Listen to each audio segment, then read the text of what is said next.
छत्रपती संभाजीनगर शहरातील क्रांती चौक परिसरामध्ये गोपालटीजवळ एक भीषण अपघात घडलाय। या अपघातामध्ये एका तरुणानं आपला एक पाय गमावलाय, तर शहरातील घाटी रुग्णालयामध्ये त्याच्यावरती सध्या उपचार सुरू आहेत।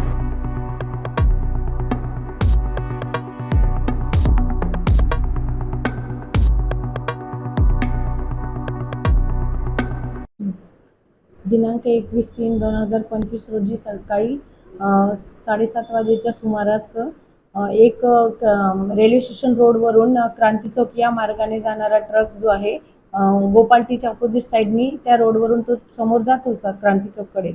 तर एक मोटरसायकल स्वार जो आहे तर तो लेफ्ट साईडनी राईट साईडला जाण्याचा प्रयत्न करत असताना त्या गाडीला जाऊन धडकला आणि त्या गाडीच्या टायरच्या खाली तो आला।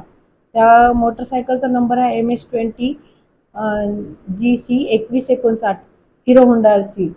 तर सदरच्या व्यक्तीच्या पायावर जे आहे गाडीचा एक चाक गेल्याने त्याच्या पायाला खूप जखम झाली आहे आणि पोलीस त्यावेळेस त्या ठिकाणी तात्काळ पोहोचून त्यांनी घाटी दवाखाना या ठिकाणी सदर इस्मास शिफ्ट केलेले आहे।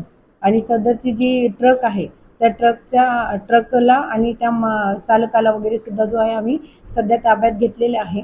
आणि त्या व्यक्तीला थोडं जास्तीचा मार लागला असल्यामुळे सध्या ऑपरेशन वगैरेची जी कारवाई आहे तिथे चालू आहे, म्हणून तक्रार सध्यापर्यंत कोणी त्याच्या नातेवाईकांनी किंवा त्यांनी दिलेली नाही।